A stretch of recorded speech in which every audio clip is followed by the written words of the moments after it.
La verdadera excelencia es el resultado de la intersección de tres conjuntos de características. De esta forma, Renzulli explica qué son las altas capacidades a través de la teoría de los tres anillos. Estás escuchando el episodio número 2 de Alta Capacidad, el único podcast en el que vas a encontrar todo lo que quieres saber sobre las altas capacidades, superdotación y muchas cosas más relacionadas con este mundo. Soy Juanjo Millán, soy maestro, licenciado en psicopedagogía y neuropsicólogo infantil, y hoy voy a explicarte la teoría de los tres anillos de Renzulli. Así que quédate porque te va a encantar.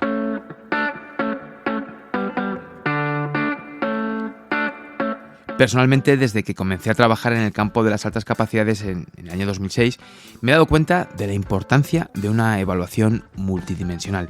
En todo este tiempo lo tengo clarísimo. Siempre he ido viendo y he ido forjando esa idea de que la alta capacidad no se puede limitar a una única perspectiva o dimensión.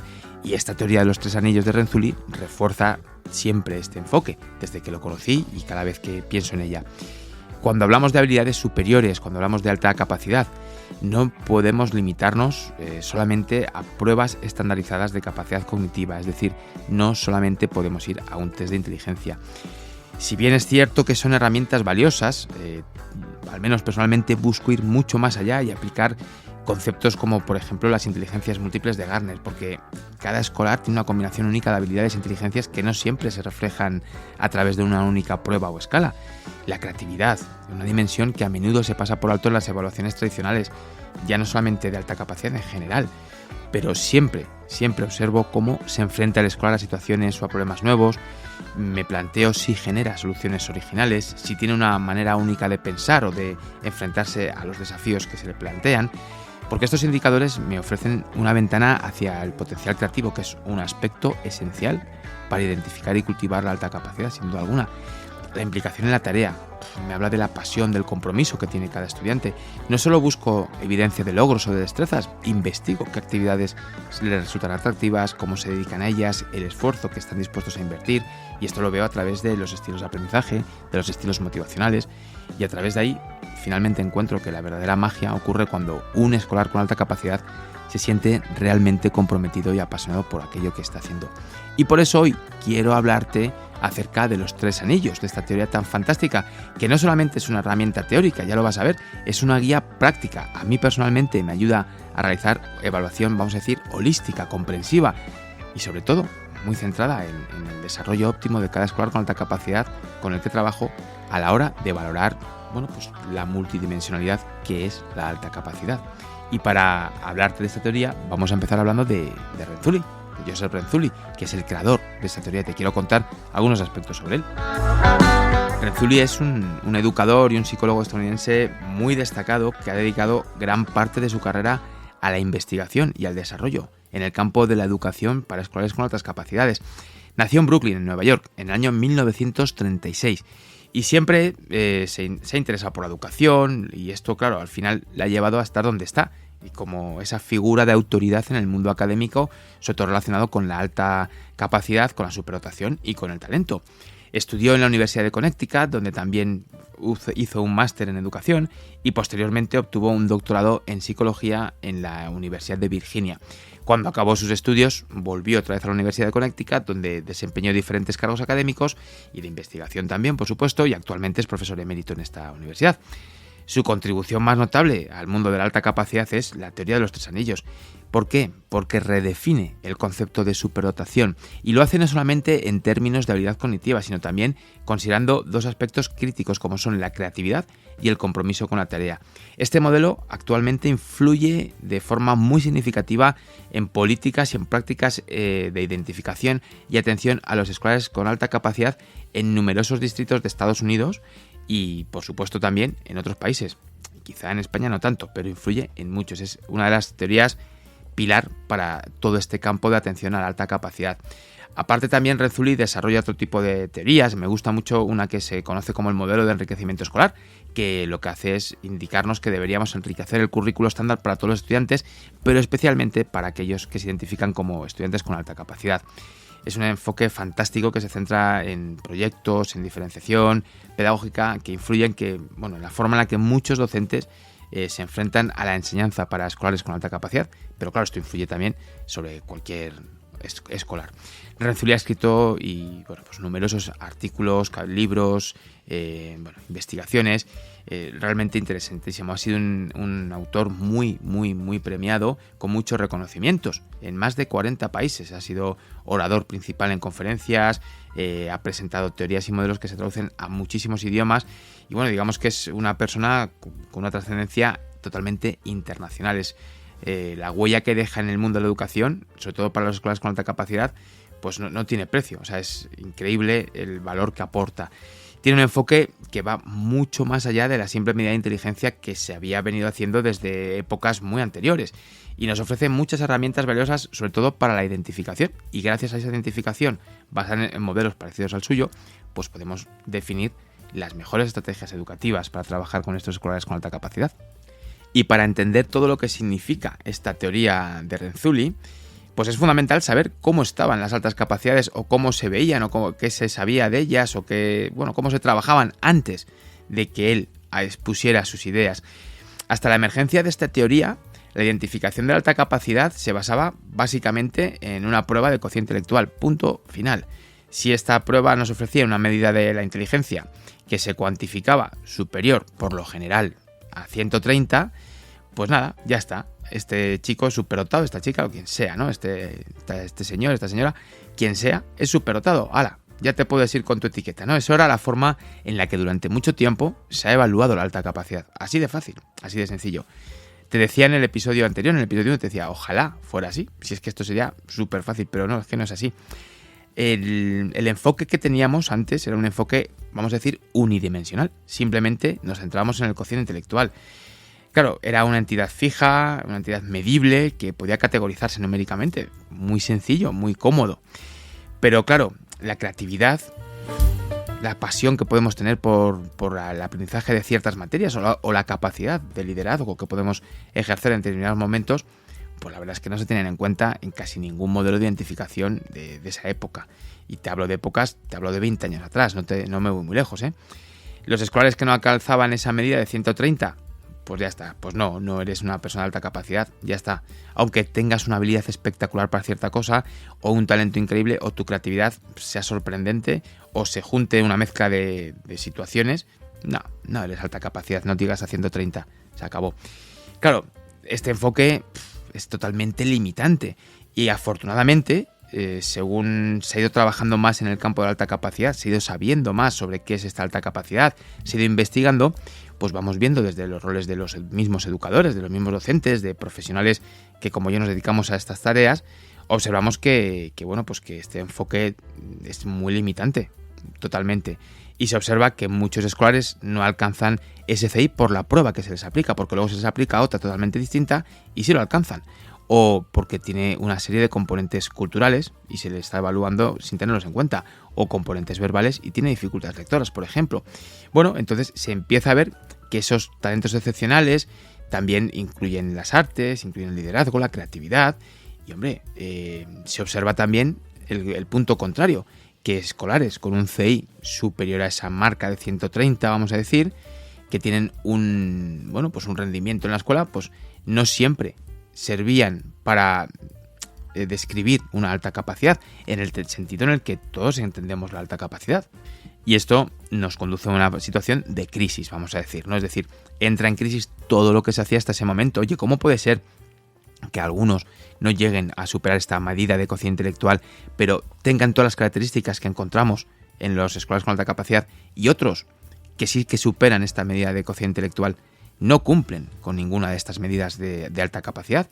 Claro, pues entonces en este contexto de cambio, reconociendo esta crisis de la situación, estas limitaciones tan importantes, entre muchas otras de las que hablaremos en este podcast, emerge la teoría esta de los tres anillos, que nos ofrece una visión totalmente holística, una visión súper amplia que no solamente incluye la habilidad académica o la intelectual tradicional, sino que también adopta aspectos críticos de creatividad y de implicación en la tarea. Por tanto, esta propuesta en este momento, esta teoría de Renzulli, supone que para tener una alta capacidad necesitabas tener buen rendimiento, vamos a decirlo así, en los tres dominios. Y esto hace que la evaluación cambie de forma, sobremanera, vamos a decir. Ya no es suficiente que vengas un ratito a hacer una prueba de cociente intelectual. Ahora necesito que vengas mucho rato más porque tenemos que hacer una evaluación mucho más amplia que incluya esos aspectos creativos y motivacionales. Qué importantes son los aspectos motivacionales. Y esto, claro, esto nos lleva a implementar métodos de evaluación mucho más diversificados, trabajar con muchos más aspectos que los anteriores. Por tanto, esta teoría marca una auténtica revolución y cambio en la forma en la que comprendemos la alta capacidad y la forma en la que evaluamos la alta capacidad. Con el tiempo seguimos viendo que hay muchas más cosas que ver, que te las voy a ir contando en los diferentes episodios de este podcast. Si nos metemos a ver la teoría en sí, lo que nos dice es una perspectiva totalmente innovadora, es esa evolución de la comprensión de la alta capacidad. Algunos padres, algunos profesionales te dicen, no, es que ahora la alta capacidad la tiene todo el mundo, o es muy fácil, o no tiene nada que ver, no, esto está muy alejado de la realidad. Mientras que en los primeros días la alta capacidad simplemente era una medida de cociente intelectual, gradualmente se ha ido viendo que es una perspectiva limitada, como te contaba. Por tanto, no es que todo el mundo lo tenga, es que ahora no, o somos conscientes, más bien dicho, de que ese no es un factor determinante, quizá, en este aspecto. Obviamente, tal vez un CI mucho más bajo, un CI de 90 igual, pues no cumple con los requisitos, pero no porque sea un CI bajo, sino porque no se asocia a estos otros rasgos que te vengo contando, que te contaba sobre todo en el episodio 1. El caso es que esta teoría, este cambio, esta visión multifacética de alta capacidad, empieza a trabajarse a partir de los años 70, cuando Renzulli intenta definir qué es una persona superdotada, vamos a decir así, o qué es el talento, ¿no? De una forma totalmente amplia.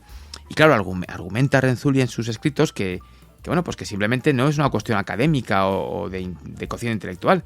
Entonces nos habla de tres aspectos, tres características que deben presentar los escolares con alta capacidad. Una de ellas es una habilidad superior, es decir, esa capacidad académica o intelectual tradicional, pero no limitado de forma exclusiva al rendimiento en pruebas estandarizadas, es decir, no de forma exclusiva a tener más de un 130 en un cociente intelectual. En lugar de eso, hablamos de una amplia gama de habilidades y capacidades cognitivas. Por eso te hacía mención antes también a las inteligencias múltiples. Oye, que es que a lo mejor esta inteligencia solamente, o esta medida de cociente intelectual es de inteligencia lógica. Hemos valorado la verbal, la lingüística, hemos valorado la kinestésica, hemos valorado...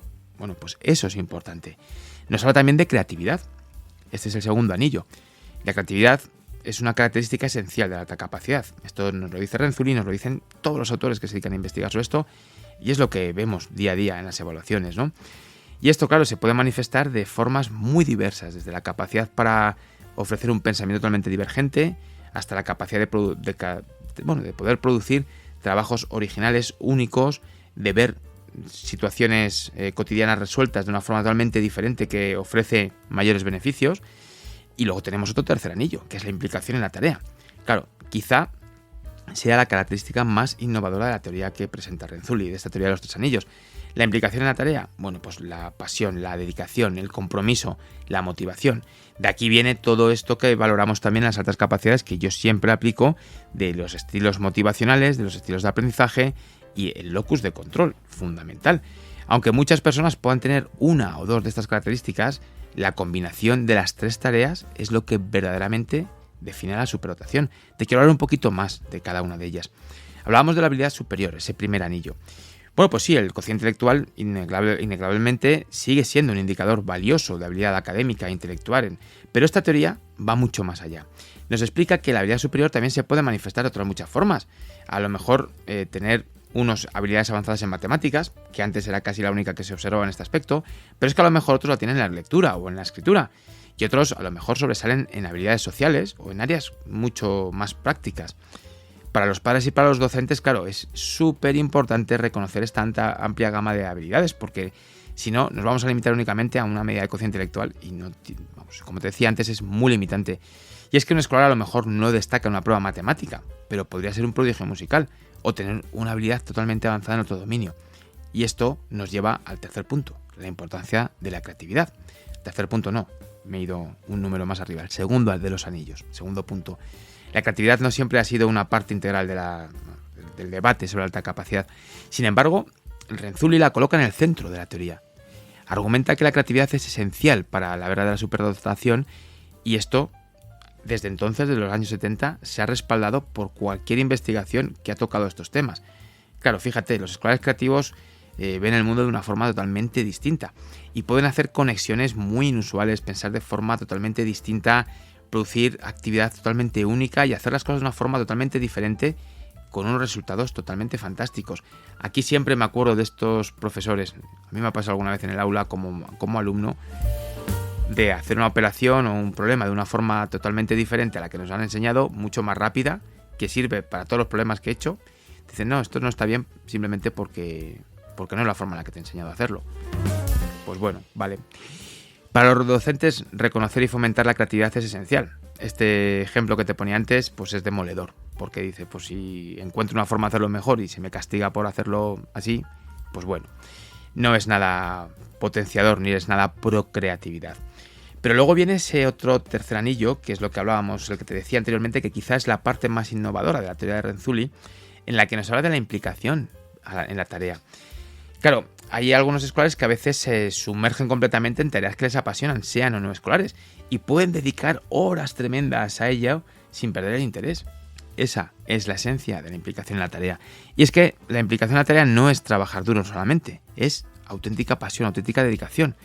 Lo que hace que un escolar a lo mejor se pueda levantar temprano pues para tocar un instrumento, para dibujar, para leer, para, dedicar horas a aquello que le encanta.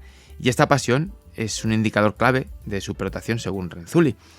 Aquí esto lo ampliaremos más adelante con estilos motivacionales, con estilos de aprendizaje, pues con un montón de aspectos que complementan y que valoran esta implicación en la tarea. Hablábamos de estos tres anillos, hablábamos de la carga cognitiva, hablábamos de la creatividad y también hablo ahora de la implicación en la tarea. Pues bien, si cogemos los tres anillos y los juntamos, logramos una intersección, un punto en el que se encuentran. Si intentas hacer como un triángulo con los tres anillos, verás que hay un circulito, se crea un espacio nuevo, que es la intersección de los tres anillos. Mientras que muchas personas pueden tener habilidad superior, creatividad o implicación en la tarea por sí solas, Renzulli lo que nos explica es que es justo esa intersección de las tres características lo que va a definir la alta capacidad de forma más auténtica. Y claro, esto es un cambio absolutamente paradigmático con respecto a lo que se hacía anteriormente.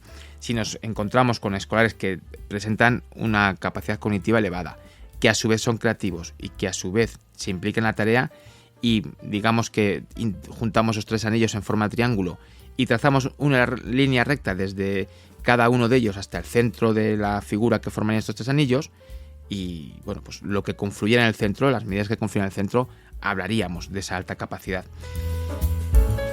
Esta teoría hace un cambio tremendo, cambia el enfoque previo, porque pasamos de esa perspectiva unidimensional de la que te hablaba anteriormente a una perspectiva totalmente multidimensional, multifacética. Ahora ya no solamente nos centramos en la inteligencia, nos centramos en tres características claves: habilidad superior, creatividad e implicación. Claro, esto amplía muchísimo ese espectro de lo que significa ser una persona de alta capacidad y nos da una definición, magnífica, ¿no? También nos ayuda para, reconocer que la alta capacidad no es un concepto, vamos a decir, si me permite la expresión, monolítico. Los escolares que manifiestan superdotación lo pueden hacer de formas muy distintas y, por supuesto, no todos se ajustan a ese estereotipo de genio académico. Algunos pueden destacar en áreas totalmente distintas, incluso fracasar escolarmente, lo hablábamos anteriormente. La aplicación de esta teoría, cuando lo aplicas en la práctica diaria, te lleva a darte cuenta de que realmente le dedicamos cada vez menos tiempo a la medida del cociente intelectual o menos peso y priorizamos siempre la creatividad y la implicación en la tarea. Es que es fundamental y es que es verdad, es que es una forma totalmente diferente de comprender todo el aprendizaje, de comprender el mundo, si me apuras, ¿no? Y estos cambios, claro, pues nos llevan a tener que observar otras ciertas cosas, a valorar otras características y a diseñar otro tipo de intervenciones para apoyar y fomentar tanto la creatividad como la implicación de la tarea. Fíjate, esto tiene un impacto en la evaluación brutal, y en la intervención, me refiero a la evaluación y la intervención psicopedagógica. Fíjate, de pasar de aplicar una prueba de inteligencia, que algunas de ellas se podrían aplicar en 20 minutos, a hacer una evaluación que no lleva menos de 2 horas, ¿no? Claro, empezamos a valorar otras cosas muy diferentes, adaptándonos mucho a cada uno de los escolares y trabajando de una forma totalmente personalizada posteriormente en la intervención, porque al observar muchos aspectos, defines muchos campos de apoyo, de refuerzo o aspectos que potenciar. Y eso, pues, realmente aporta muchísimo. Si nos fuéramos a ver cómo hacemos la evaluación ahora mismo, pues lo primero es que es una evaluación multidimensional. Ya lo sabes, la habilidad superior sigue siendo un componente crucial en la evaluación de alta capacidad, pero no depende ya solamente de un cociente intelectual. Como hablábamos antes, no vamos a ir a pruebas estandarizadas, no vamos a ir a rendimiento, no vamos a ir a motivación, vamos a ir a estilo de aprendizaje y vamos a ver sobre todo habilidades de resolución de problemas, habilidades de razonamiento, de memoria, de ritmos de aprendizaje. Por tanto, pues hay muchas pruebas, ¿no? Pues pruebas para valorar cociente intelectual, pues el test de Raven. Sabes que el test de Raven, aparte de la escala estándar, la SPM, tiene otra escala, que es la escala para niños con alta capacidad o adultos con alta capacidad, que es la escala APM. Vamos a valorar también, un WIS también nos puede ser de utilidad, siempre y cuando no haya dificultades verbales, vamos a decirlo así. También se suele aplicar eso de la escala Reynolds también puede funcionar. Hay muchas escalas para medirlo, ¿no? Creatividad, a mí el test que más me gusta es el test del pensamiento creativo de Torrance, súper válido. Tenemos otros más también que también se aplican, pero es importantísimo. Y luego valorar estilos de aprendizaje, importante, estilos motivacionales, es clave, te lo vengo diciendo en este episodio mucho tiempo, pero también tenemos que valorar la implicación en la tarea, es fundamental, ¿no?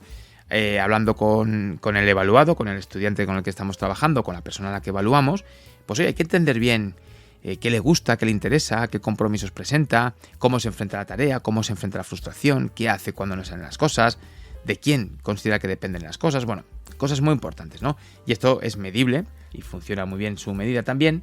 Yo personalmente siempre lo valoro en entrevistas semiestructuradas, que me parece que es la mejor forma de hacerlo, realmente es importante. Evaluar la alta capacidad a partir de esta teoría, requiere de esa perspectiva mucho más amplia que vaya mucho más allá de la medida del cociente intelectual. Y esto nos ayuda muchísimo a aplicar esta teoría en el aula. Si yo cojo la teoría de los 3 anillos y la quiero aplicar en el aula, voy a poder adaptar muchos aspectos, adaptar el enfoque pedagógico, adaptar el currículo. Te quiero contar algunas estrategias que surgen a nivel metodológico y a nivel de evaluación a partir de una perspectiva de alta capacidad que nace en estos 3 anillos de Renzulli. Lo primero es la diferenciación curricular. Es muy importante profundización y enriquecimiento por una parte. No es solamente avanzar en el currículo, es decir, no que en segundo de primaria empieces a trabajar cosas de tercero, que también se puede hacer, sino de ofrecer actividades que permitan profundizar y explorar los conceptos con mayor detalle. Aquí está el auténtico enriquecimiento. No se trata de, como se te dan muy bien las matemáticas o como se te dan muy bien las ciencias naturales, te voy a empezar a dar contenido del curso que viene. No, vamos a profundizar en él, vamos a entrar en él, vamos a buscar aplicaciones prácticas, vamos a buscar muchas más cosas. Ahí viene la clave del enriquecimiento. Las agrupaciones flexibles, ¿qué te iba a decir? Interesantísimo, el trabajo en proyectos, importantísimo para poderlo hacer, y eso es necesario que puedas tener flexibilidad a la hora de agrupar a los escolares para trabajar con ellos. Fomentar la creatividad es clave.